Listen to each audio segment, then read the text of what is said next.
Shock Monkey Radio is entertainment for adults, by adults, and the views and opinions expressed here do not reflect upon the sponsors or FXBG Public Radio. For additional information, please refer to the United States Bill of Rights. Stand warned. I'm going to come clean right now and tell you the thing in my life that I'm most ashamed of. I watched 3 seasons of Sex and the City. I have no excuse other than Kim Cattrall, Kristen Davis, even Cynthia Nixon. You know, they were good-looking women and a horse. 3 women on a horse is what I like to call it. And yeah, they're correct. EK's right. There was nudity. So, but still. I don't want to know that, like that actor, every time I see him, it's like, oh, it's Mr. Big. And I'm like, why do I call him that? Oh, Lord. Anyways, it is a little embarrassing. So welcome to Shock Monkey Radio, where I confess my deepest sins. I'm the Madman, your host. You got EK over here behind the boards, and we're going to try to cut the show a little short because EK's hairdresser had an appointment cancel. And so he's got an appointment at 3:30. At the salon to get his hair done, because that's what men do. They make appointments to get their hair cut. And so since I'm going to be there too, I'm going to get a pedicure. Not enough time for a mani-pedi. EK doesn't have that much hair. So I'll get a pedicure while I'm up there. So yeah, this is Shock Monkey Radio. Become a patron. Go to patreon.com/shockmonkeyradio. It's kind of cut off there at the edge. I don't know. Maybe it needs to shift over a little more. Yeah, when we were doing the thing earlier. Use Cash App, hashtag Shock Monkey Radio, all one word, if you want to send me money that way. Follow me on social media at DNALETSAW, that's the word wasteland spelled backwards, on Twitter. Shock Monkey Radio Redux on Facebook, and at SLRobbins13 on Instagram. And I know all you people I get like 2 follows a day on Instagram. Like I don't know your bots, anyway. Irritating. I also have books. I'm a writer. They're available on Amazon.com. Search for the author Scott L. Robbins with 2 T and 2 B's. Or you can follow the links down in the description below. EK's having a time. Figure out how to grab just the people. I know, and then you accidentally did that with so much ease earlier.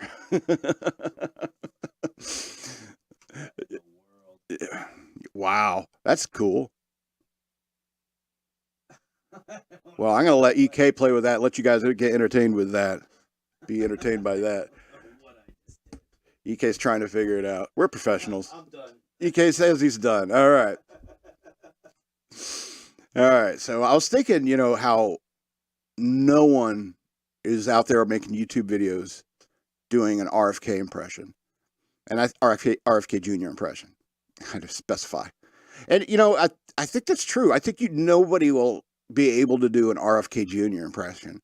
And so I was thinking about how like deepfakes are starting to become an issue. It's like with all the content I have out here on the internet, somebody can make a deepfake with me, like video, make the audio even sound like me, and have it call my friends and say, he's being kidnapped and send us money. And it's like, he ain't worth that much. It's like, even if I sold his comic books, it wouldn't be worth that much. So, it's, but when it comes to people like RFK Jr., you gotta, wonder, it's like, can AI deepfakes imitate his voice perfectly? Because it seems so random. It's just so random, his voice. Like, can they do it? I don't even think computers could do it. So I wonder if it could be an asset for him moving forward, in the sense that it's like, he could always say, that's not my voice, and it's weird. See, I tried trying to impersonate him, watching clips of him talking over and over again. It's impossible. Every time, a president comes out, a new president gets is the talk of the town. Everyone's doing Obama. When Obama was in office, a lot of folks were able to do Obama impressions. A lot of people practice. They were able to do Obama impressions. Then next thing you know, everybody's got a Trump. Everybody knows how to do a Trump impression. We all got one. But RFK Jr., see, and that's why I'm not for him. I don't think anyone should vote for him, because nobody can impersonate his voice. And what kind of presidency can we have where nobody can impersonate the president's voice? Forget all the other stuff. The politics of it all is like, seriously. There's not a whole lot of room for comedy. And people are like, yo, you shouldn't make fun of people who have no control over something like that. It's like, I'm not really making fun of them. It's a critique about like how important charisma is when it comes to politics and stuff like that. There's a reason why Ronald Reagan was an actor. Probably should Maybe the problem is that Biden doesn't know what he sounds like. Biden doesn't know what he sounds like? I don't know. I'm sure he doesn't care. That guy's mind is not there. Do you think Biden has the mental faculties to do a Donald Trump impression? Do you think he goes like at home with his family? He goes in there doing. I would love to see Joe Biden doing a Donald of other presidents. Yeah. Any other president. Dude, yeah, you'd win an election if he did that. If he did it and did it effectively and made it look like he actually knows what he's doing, it's like, oh, it's just like the lights and the teleprompters mess with his mind. He's like, I can't see anything. That's why he's always shaking hands with invisible people. You know, it's like, I'm blind. I can't see anything. There's all these lights and flashing bulbs. At least that would be an excuse, Green Jean-Pierre. Oh, my God. What the heck? Anyway, we'll get to all that news stuff later. Anyway, so you guys should have seen it last week. EK was so miffed, so irritated. It was weird watching him like grow in irritation because I wanted to fix that light there near the camera, and I reached up and I'm looking at it. He's watching me do this, and he's looking at me going, and I move the light, and then the camera slips, and so I grab the camera, and he just comes walking around all the sound equipment. He's like, look, just ask me. Just ask me to do it. And I was like, I want to help. I know I could do this technical stuff. And it's like, and he turns to me, and he, like, a finger in my face is like, I told you years ago when you broke the other camera that you are a creator. You create. Let me handle the technical stuff.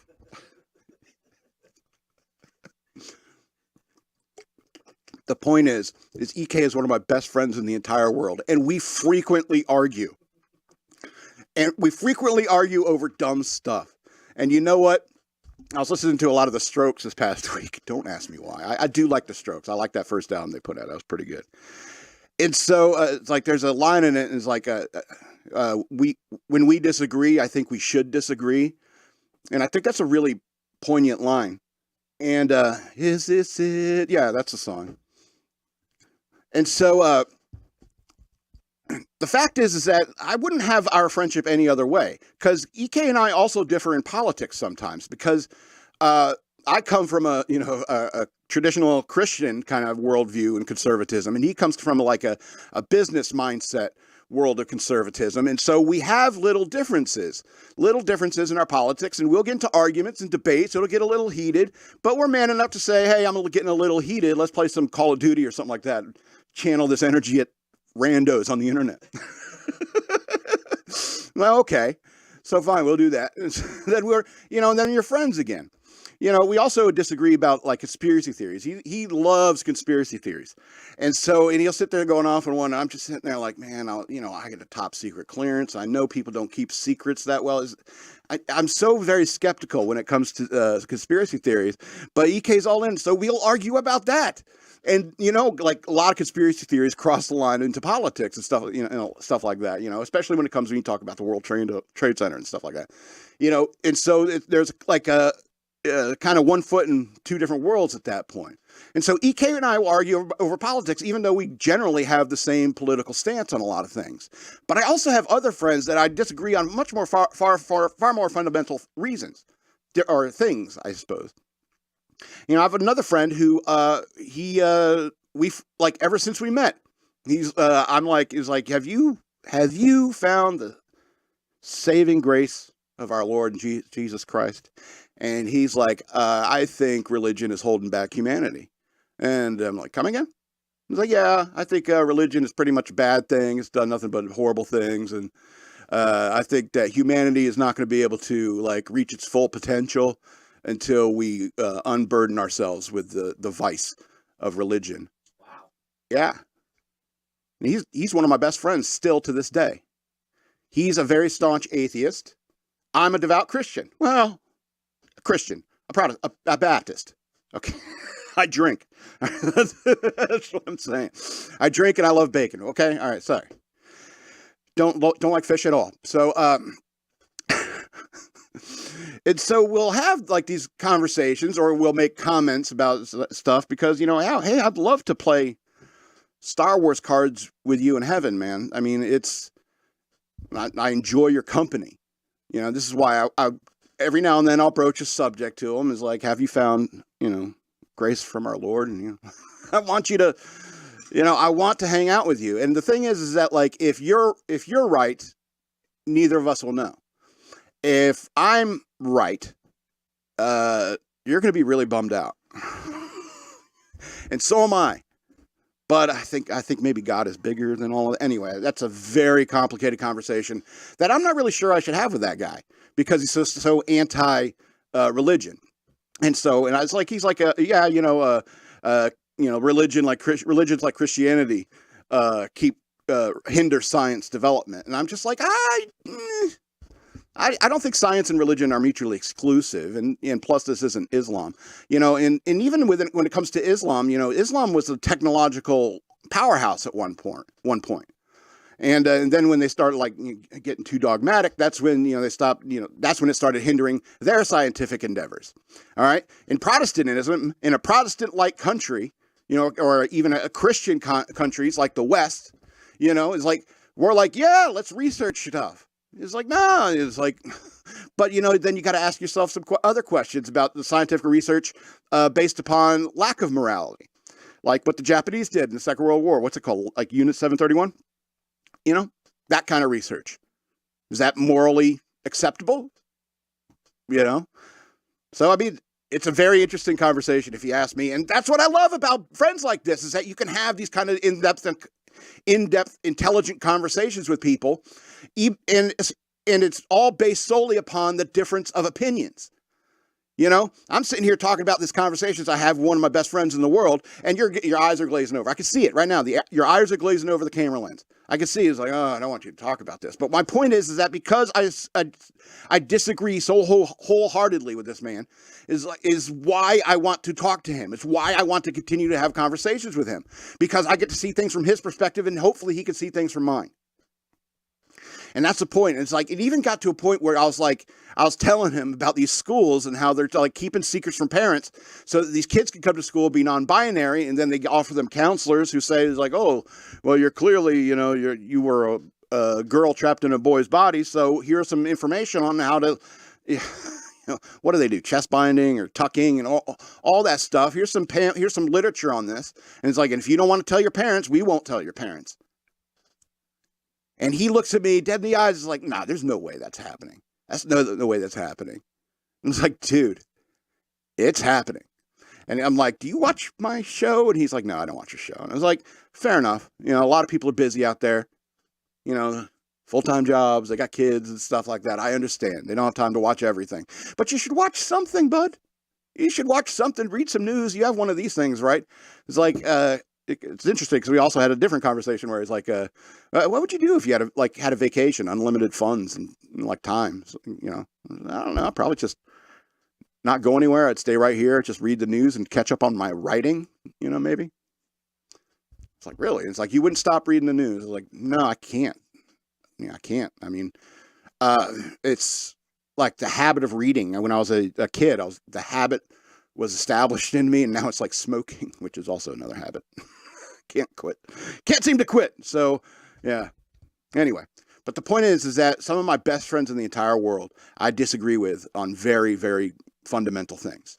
And that's why they're my best friends in the entire world. And even if we have a similar ideology like EK and I, it's like even the differences there, have developed into very interesting conversations. And I don't want to be in a world where everybody thinks like I do. It sounds boring because I'm boring to me. I may be interesting to some people out there, 130 some subscribers. I may be interesting to some people out there, but I find myself boring because I already know what I'm going to say. So I mean, it's I wish I could like give my sense of humor to everybody, but I mean, it's the differences that we have is what is where both humor and human contact really meet. if you ask me. It's where all that intersects in human society. And if you want to live in an echo chamber where you unfollow people, or you're so afraid of like somebody commenting or somebody in the comments that you turn off comments and stuff like that. If you're afraid of the conversation, maybe you shouldn't broach it. You know, and it's like, have the conversation, have people comment on your stuff. And it's like this, the whole point of freedom of speech is the freedom of expressing ideas, and feeling the freedom to express those ideas without fear of like a social ostracization and stuff like that.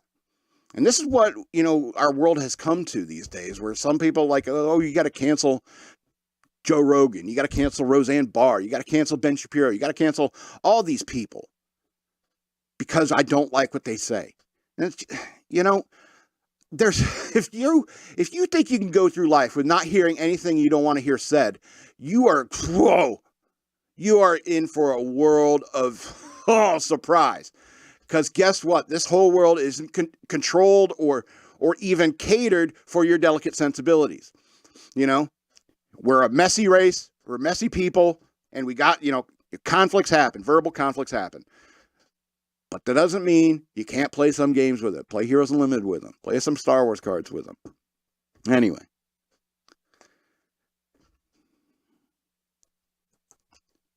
Smile and laugh. Even when insulted, even when you're offended, just smile and laugh. Even when attacked, even when physically attacked, smile and laugh. Okay? Trust me. The more you do that in all those other situations, smiling and laughing, all right, the less likely you are to be attacked. But even if you're attacked, if somebody punches you in the face, you fall down and they're like, let's go, you know, start laughing and smiling. Yeah, like you're excited to get into a fight. And win or lose, you could play it off like that's what you wanted to happen. If you win, you're like, I have to go change my underwear. You know, it's like, or if you lose, you're just like, oh, thank you, sir. May I have another? And I'm telling you, that kind of thing will make everybody think twice about tangling with a madman. I don't know where that came from. It just popped into my head for some reason. I don't know. But I mean, seriously, smile and laugh. You know, smile and laugh at the things that, you know, offend you, the things that upset you. You know, if you're going to be healthier, you know, the world will be healthier. If every time somebody came, you know, said to me, oh, I've had 3 abortions. It was like, oh, so like you're a serial killer then, huh? You know, if somebody said, oh, I had 3 abortions, I'd be like, okay. That's even a better way to react than to just like to try to save those dead babies' lives. I mean, what's the point in getting into that kind of conversation? So, I mean, that's kind of the point, is like what I'm saying about like smiling and laughing is always better than getting into a conflict, even if it's a verbal conflict. Just smile and laugh. It's like, I really don't have time for your stupidity today. And that's what you say under your breath. You know what I mean? I really don't have time for this stupidity today. You know? And I don't know. I guess I've been watching too many videos on Twitter of somebody freaking out at McDonald's and throwing stuff at each other, and fights breaking out in Waffle House. People ransacking a Walgreens or something like that. And it's just like, what the hell is wrong with you people? I know smile and laugh is no solution, but anyway, just for your own well-being, smile and laugh. I mean, it's all offensive. All right, let's talk about 2 movies real quick, and then we'll go quickly through the news. All right, so both of these movies are free to watch on YouTube. You know, people are like, I was like, what streaming service do you use? And I say YouTube. They're like, YouTube? It's like, yeah, they have YouTube Movies channel. It's free, and you can watch movies for free, and television shows for free. And they're like, oh, so you haven't seen that thing on Netflix? And no, don't want to. And then well, this show, it's awful. And so I seriously had a conversation this week that started like that. It's like, you don't have Netflix, so you haven't seen the show? Anyway, I watched it. It's awful. And it's like, so now you're going to tell me about it. Wonderful. And so I say I watch free movies. And so I watched a really good free movie called Delivery Man. And I'll be honest with you, I was a little skeptical because it's basically just Vince Vaughn on the cover and a bunch of nobody actors. And you're like, how's this going to be? You know, Vince Vaughn, let me see, how can I put this? When he starts talking too fast or too much, that's when he becomes annoying to me. And it's weird. Usually I do like him in his roles, but sometimes if his role involves him talking too fast or talking too much, that really starts to grind on my gears. You know what I'm saying? Anyway, but I watched this movie. I was skeptical. So it was listed under comedy. So I was like, if this movie makes me laugh in the first, like, I don't know, 15 minutes, like one good laugh, first 15 minutes, I'll watch the whole thing. And there was a scene, and I'm going to tell you it, where Vince Vaughn's going to, he's a meat delivery driver in like New York or something like that. And he's kind of an underachiever. And he's $80,000 in debt. And so he's going to get his loans. Trying to go different loan officers trying to get a loan. And there's this one, and he's just going to different loan officer getting rejected. You know, one of those kinds of scenes. And so it comes this one loan officer, and he goes, and so for reasons that I just described, that's why we will not be granting you this loan. And Vince Vaughn smiles and says, certainly, I understand. This is a holdup. And the guy says, what'd you say? I said, certainly, I understand. This is a holdup, asshole. Now I know he did say something just there, and he's like, no. And that was the belly laugh that got me. I said, well, I guess I'm watching this whole movie, you know. This is a holdup, asshole. Under his breath, like I'm that desperate, but I'm not desperate enough to actually like go through with this. So I was like, okay, you got me. And then not too long after that, he goes and sees his friend who is chonky Chris Pratt. And Chris Pratt has 4 kids, and Vince Vaughn's dealing with this thing with his girlfriend or whatever, like she's pregnant. So he's like, maybe I could be a dad and stuff like that. And Chris Pratt has 4 kids, and they're a nightmare, right? He's sitting there telling him, no, don't have kids. No, don't do this. Don't. And his kids like completely ignore him. He's yelling at him and stuff like that. They ignore him. And then his daughter comes up, and it's the funniest scene that I start laughing again at. His daughter comes up, hello, daddy, and starts just smacking his face like this. Just like that. Hello, daddy. Hello, daddy. He's like, please stop. Please stop. Hello, daddy. Please stop. And that had me laughing too. So I was like, oh, good. Chris Pratt is in this too. Chris Pratt plays Vince Vaughn's lawyer. Now, the premise behind this movie is Vince Vaughn's character, something Dave Wozniak, I think his name is, in the movie. And so he gets approached by this lawyer who works for this fertility clinic that he went to back in the day and visited something like 600 times to donate his male seed, you know? And so this lawyer is representing this group of 125 in a class action lawsuit against the fertility clinic that he donated to. And the fertility clinic used his sperm was such a high quality that the doctors just went to it all the time. And so that clinic ended up fertilizing something like 530 embryos with Vince Vaughn's sperm. And 125 of them hired this lawyer to come and try to find out who their dad is, who is Vince Vaughn. And so along with this information about this lawsuit and stuff like that, he is a package of 125 of these kids that wanted to give their information to their father to make him consider revealing himself to them, because he used a fake name.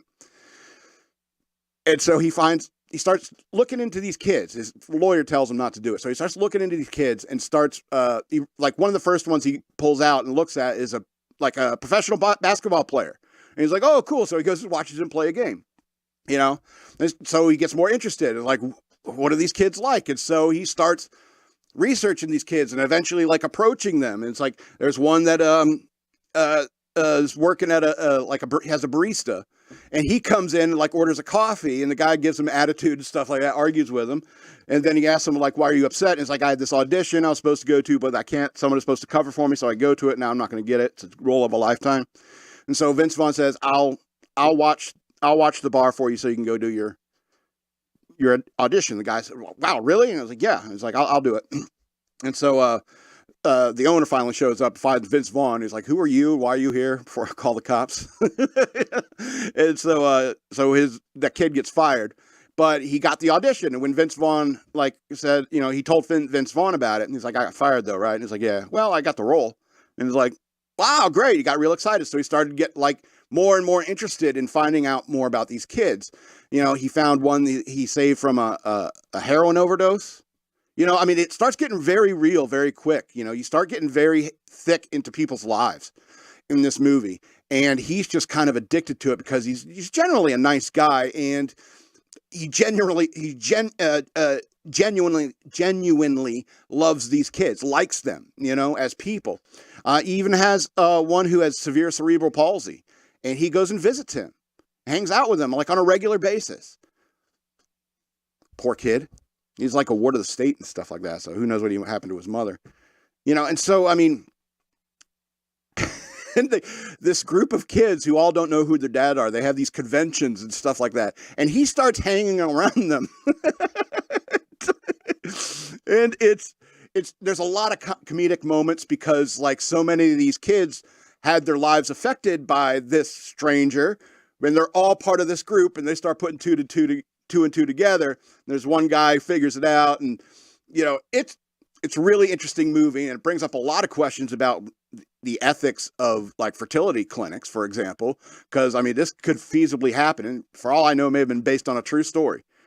Yeah. You need to do some research. I need to do some research. Okay, well, I'm sorry, I just watched a movie. It's based on multiple true stories. It's based on multiple true stories? Oh, Lord. And it's way darker in real life. Oh, Lord, I don't want to get into the dark part. I just wanted to talk about a funny movie. Holy cow. So, I mean, because if you do look into the research, I do know what you're talking about, like frozen, like inseminated eggs. You know, that's multiple doctors inseminating hundreds of women. Oh, Lord. Yeah. Anyway, so craziness, right? Craziness. So I think that does bring up some issues in that regard. However, there's a lot of funny things about getting involved with people's lives and the power of family and how important it is to have a father in your life. What, are you still on about Yentl? Are you going, Papa, can you hear me? He's been sitting like 4 times already. He's going, Father, do you hear me? What, you having like a Freudian, what's going on in you, man? Anyway, Vince Vaughn in Delivery Man. I mean, it's a pretty dang good comedy. 10 of 13 stars.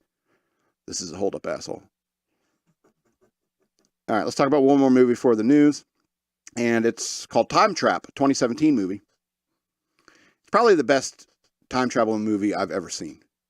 Now imagine The Cave. Yeah. Yes, the one with the cave.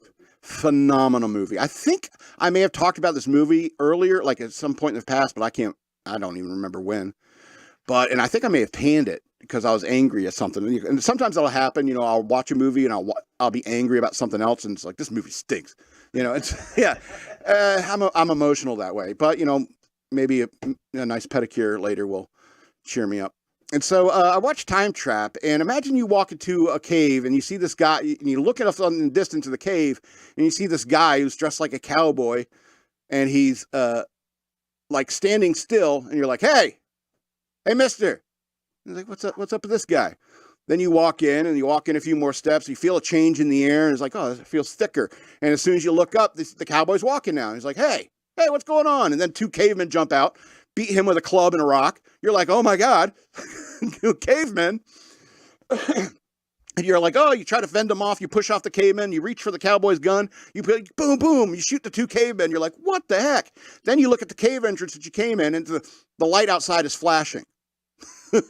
Right? On, off, sun on, you know? And you're like, what the heck's going on? Why is this cowboy? And you look at this cowboy's pockets, and his money's authentic. Everything's authentic. He has nothing that's out of the ordinary. What the hell are these cavemen? They just had what they had on them. And they actually have the Cro-Magnon foreheads and everything like that. Like, what the heck's going on? You go further deep into the cave. You go, another barrier. Ooh, the air feels thick. Ooh, feels thicker. You know, next thing you know, you got some guy in a breastplate and a musket. He's fighting off cavemen.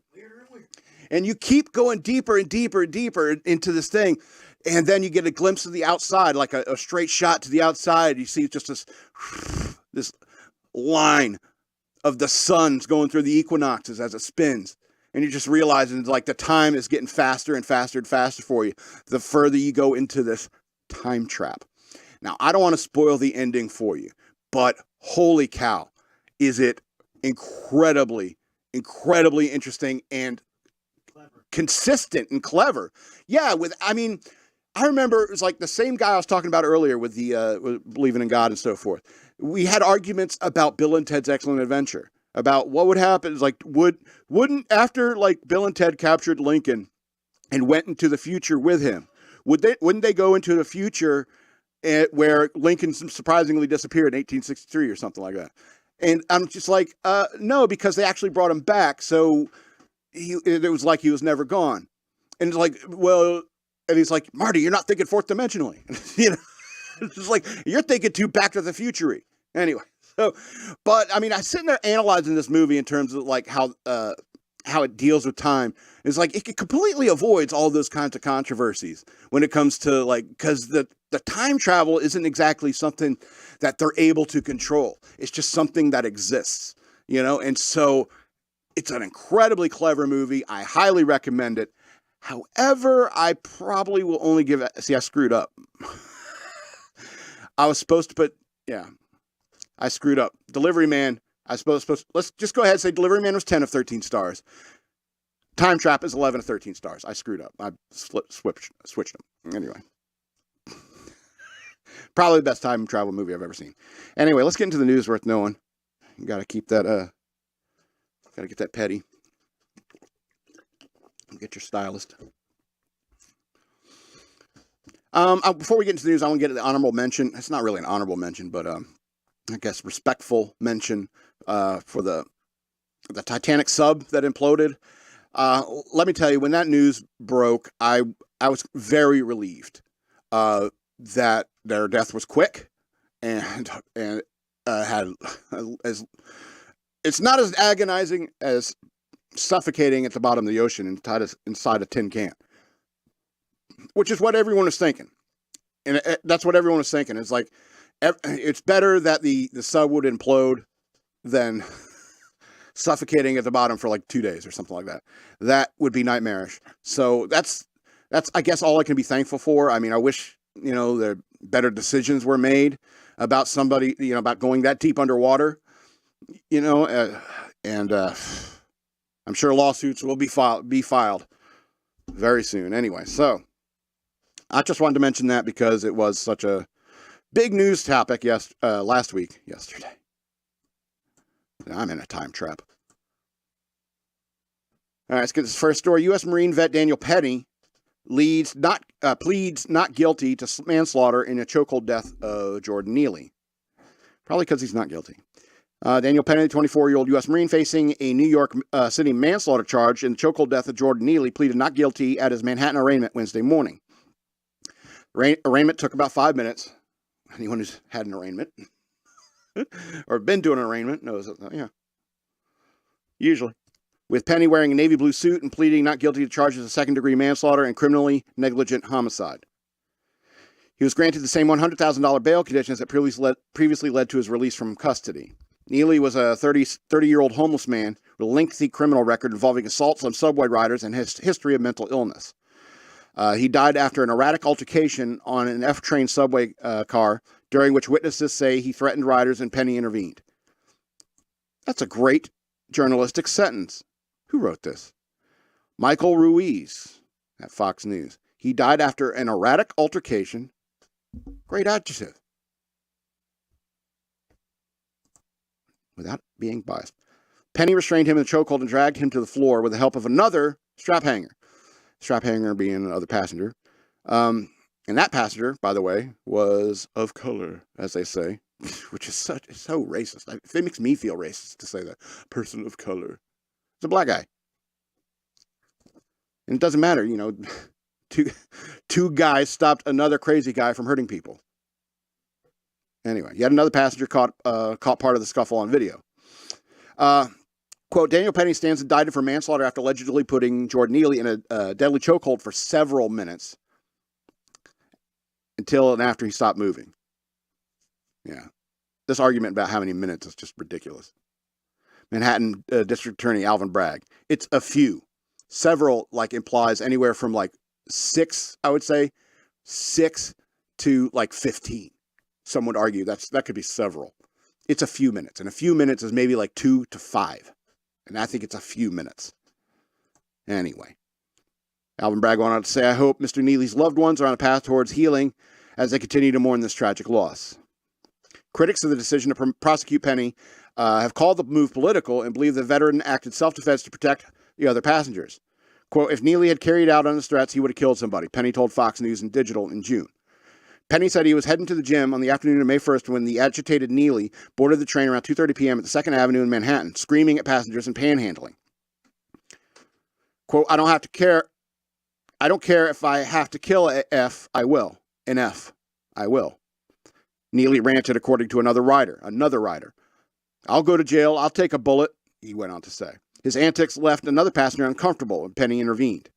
I was scared, he said in a June interview. I turned around, I saw an older woman and children, and they were terrified. Police questioned and released Penny after the incident and did not arrest him until May 12th, 11 days later, after mounting public outcry. He faces charges of manslaughter and criminally negligent homicide and up to 19 years in prison if convicted on both counts. Neely has been described as a Michael Jackson impersonator, but also had a violent history, including a 2021 assault of a 67-year-old woman at a subway station. City authorities knew he suffered from mental illness, according to the New York Post, which shares common ownership with Fox News Digital. At the time, came off as suicidal.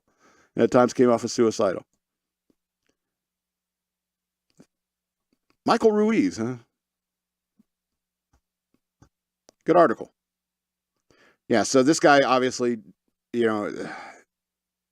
doesn't deserve to be prosecuted. He's a hero. He's not a criminal. The people saying it's like, oh, it's racist. It's like, get out of here, man. Anyone acting like that. Plus, this is New York. New York hasn't been racist since, I don't know, 1800s maybe. Well, yeah, when you had riots and you hung a bunch of, anyway.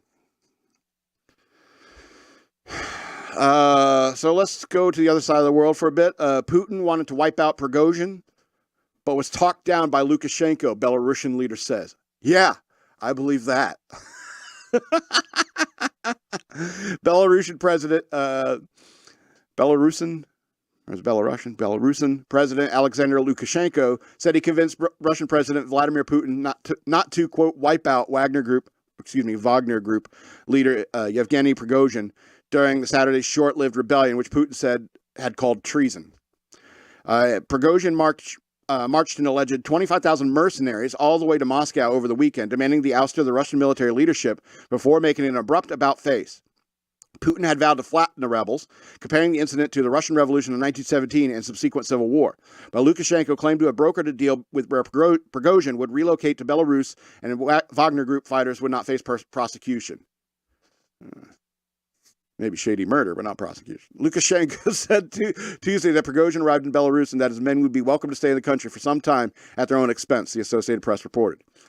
While describing his Saturday conversation with Putin, Lukashenko used the Russian criminal slang phrase for killing someone, equivalent to the English phrase to wipe out. Oh, okay. Quote, I also understood a brutal decision had been made, and there was an undertone of Putin's address to wipe out the mutineers.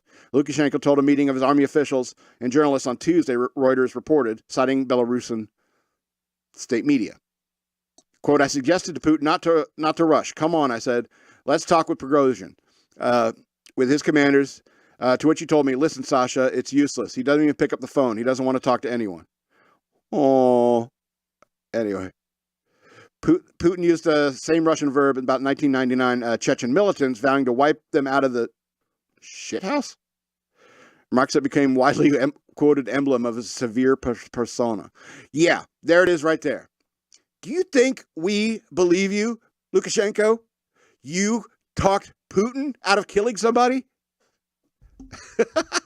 And then you'd bring the Wagner Group into your country? Are you just saying, it's like, we'll put them in a room for you, just let us know when you want us to take them out? Let's be honest. Do you think you're going to get away with this? This, what's his name? Prigozhin? You think you're going to get away with that? You know how weak that made Putin look around the world? So, I mean, obviously, if you haven't been following this news story, it's like you need to get more knowledgeable about geopolitics because this is a crazy story, you know? And the fact that they use these mercenaries, and mercenaries are dangerous groups, dangerous groups. Let's say I knew some guys who were operators, all right? And they got out of the military, say they were like a Navy SEAL or something like that. And they got out of the Navy, and they're like, oh, I don't like the Navy anymore. And they're like, hey, I keep getting this mail from these mercenary groups looking to hire a guy like me. And I was like, do you really want to do that? And he's like, well, I don't know, man. It looks like a lot of money. And I was like, yeah, it's a lot of money, but that's the point, is like you work for the money. You're not fighting for a nation. You're not fighting for ideals. You're fighting for money. And if you're in a mercenary group and you're, fighting a war in Chechnya or Ukraine, and all of a sudden your leader gets a better offer. Next thing you know, you're marching like into the lion's den, and everyone around you hopes you get killed so they get a better cut. You know what I mean? That's why I don't like the idea of a mercenary army. And there's people like, well, the United States is a mercenary army because they pay their soldiers. It's like every government in the world has paid their soldiers. Idiot. Anyway. Why would they be soldiers? Conscripted soldiers fight like shit. They're coming, and it's like, well, they're going to kill me or they're going to kill me, so what does it matter? Anyway. Geopolitics. All right, let's go on to the next story. Biden denies involvement in son Hunter's Chinese business dealings after new message emerges. So if you haven't been following this, you have your head in the sand. Biden denied being involved with his son Hunter Biden's business dealing in China on Wednesday. Reporter pressed Biden regarding the recent reports that his son's text messages indicated the president had been in the room with him while he was negotiating with another party. Quote, President Biden, how are you involved in your son's Chinese shakedown text messages? Were you sitting there? Were you involved? The New York Post reporter Stephen Nelson asked. No, I wasn't, and no, Biden shouted in response. The denial relates to text messages from Hunter to Harvest Fund Management CEO Henry Zhao, showing Hunter alleging that his father was with his father to pressure Zhao to satisfy a pledge. Quote, I am sitting here with my father, and he would like to understand why the commitment has not been fulfilled. Hunter wrote in a WhatsApp message to Zhao, according to the documents. Tell the director that I would like to resolve this now before it gets out of hand, and now means tonight, Hunter wrote. And Z, if I get a call or text from anyone involved in this other than you, Zhang, or the chairman, I will make certain that that between the man sitting next to me and every person he knows, that the ability to forever hold a grudge, and that you'll regret not following my direction. Wow. Whistleblower testimony relating to the investigation into Hunter came to light almost as a year after reports surfaced of alleged voicemail from Hunter Biden, President Biden to Hunter, in which he purportedly discussed his son's international business dealings. Quote, hey pal, it's Dad. It's 8:15 on Wednesday night. If you get a chance, give me a call. Nothing urgent. Just wanted to talk with you. Biden's heard in saying in the voicemail in 2018. I thought the article, quote, I thought the article released online, it was going to be printed tomorrow in the Times, was good. I think you're clear. Justice Department announced earlier that this month that the Hunter would plead guilty to 2 misdemeanor charges of willful failure to pay federal income tax as part of a deal expected to keep him out of prison. President's son also agreed to enter into a pretrial diversion agreement concerning a separate charge of possession of a firearm by a person who is unlawful user or addicted to a controlled substance. Yeah. So, I mean, it's obvious this family's dirty as hell. Dirty, dirty, dirty as hell. And you know what? Everyone's focused on Trump. You know? Do I have an article here about Trump? I don't. Yeah. Look, I don't. But, you know, all this stuff about Trump and these classified documents and stuff like that, you know, my feeling about this is that, yeah, if I had left the Navy with classified material, and believe me, I didn't. I don't have any classified material. Anyway, but if I did, if the government found out, they would throw me in jail, like immediately. Immediately. Hypothetically, what? would like the kind of underwear that people in Top Rank's wares be classified? Yeah, I guess it would be considered confidential. Okay. Yeah. Confidential, no foreign. How about that? If you know what that means. I don't.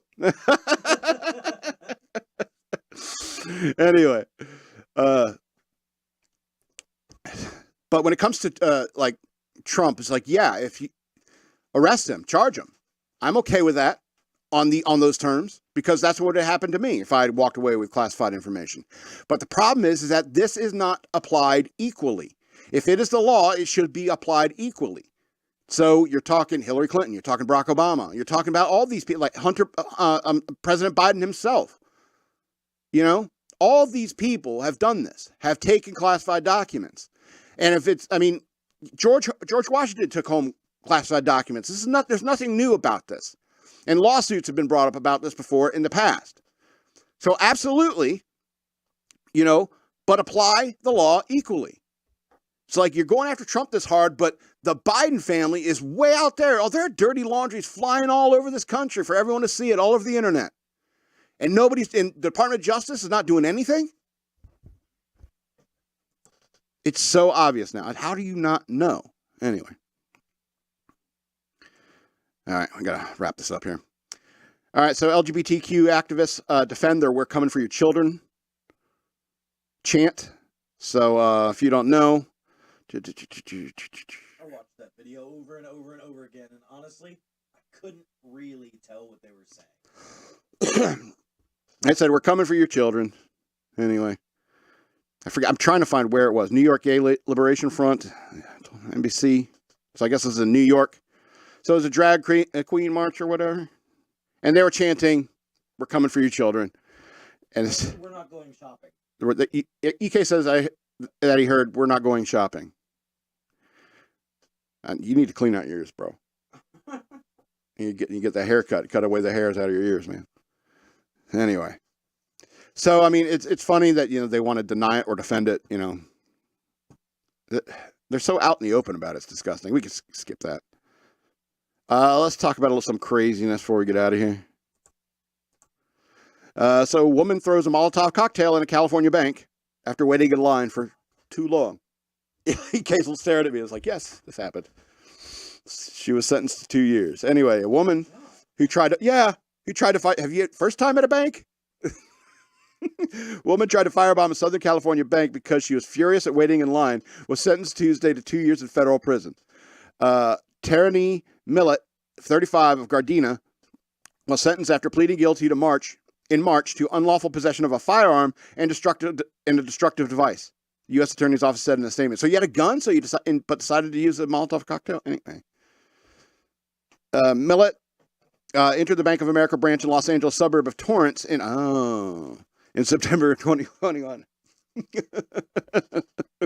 She spoke to the bank manager, demanded to be helped by another teller because she believed she had been waiting in line too long, the statement said. She was told no other tellers were available. Millett swore and threatened to blow up the bank. She threatened. Okay, that's why she didn't use the gun. She said, I'm going to come back and shoot you. It's a different story. She left, and then a few minutes later came back with a Molotov cocktail that she hurled into the middle of the bank, prosecutors said. A customer put out the fire, but Millett left before law enforcement arrived after threatening another customer and throwing a glass bottle. She made 2 Molotov cocktails? Throwing a glass bottle at the person's trunk in the parking lot. No one was injured. Just okay. Just another bottle. She didn't have time to make 2, I guess. About 2 months later, she was arrested in Georgia after crashing a stolen U-Haul van during a law enforcement chase. The U.S. Attorney's Office citing court documents. Holy cow. Inside the van, authorities found glass bottles with tissue paper inserted in them, a can of lighter fluid, and a can of gasoline.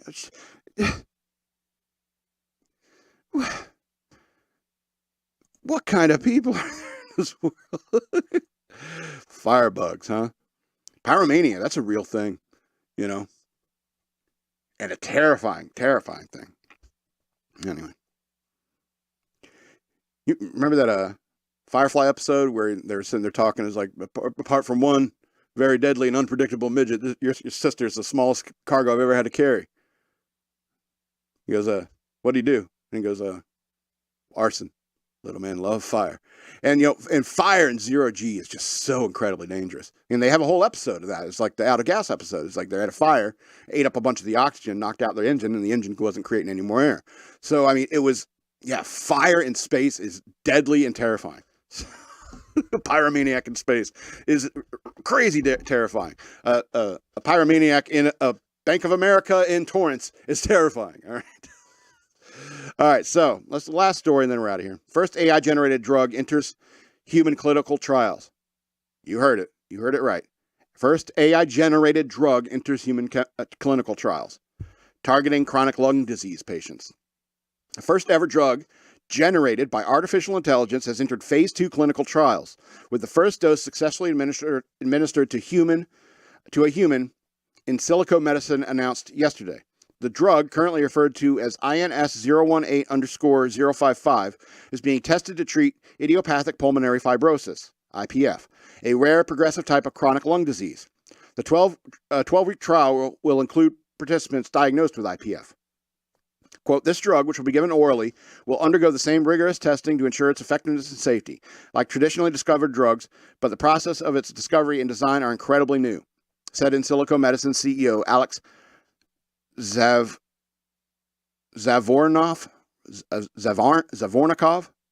PhD, in a statement to Fox News Digital. However, with the latest advance in artificial intelligence, it has developed much faster than traditional drugs.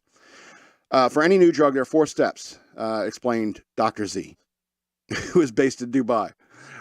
Quote, first, scientists have to find a target, a biological mechanism that is driving the disease, usually because it's not functioning as intended, he said. Second, they need to create a new drug for that target, similar to a puzzle piece, that will block the progression of the disease without harming the patient.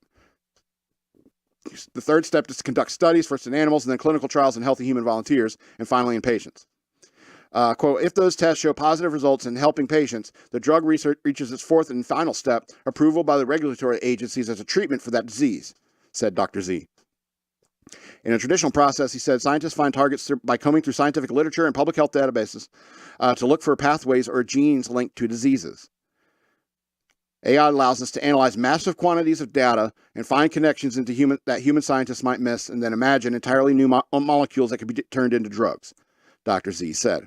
In this case, Encelico used AI both to discover a new target for IPF and then to generate a new molecule that could act on the target. Wow. I talked last week that, maybe AI isn't completely useless. And when it comes to mathematics and science, I think we could, because of how much data it can assimilate reliably. Like when humans read and remember stuff, it's like, yeah, we can make connections, but you don't necessarily remember everything. But a machine, like a computer, can't not. It has to load all of that into its memory. So, I mean, it could be incredibly useful in that regard. I don't think it's good for creative stuff. I don't think it's good for doing what humans do. I remember having this argument. It's like, I don't think you should use an AI dungeon software, I don't think you should do that. I want control of my story. And like, well, you're a writer. I'm not. And I was like, all right, fine.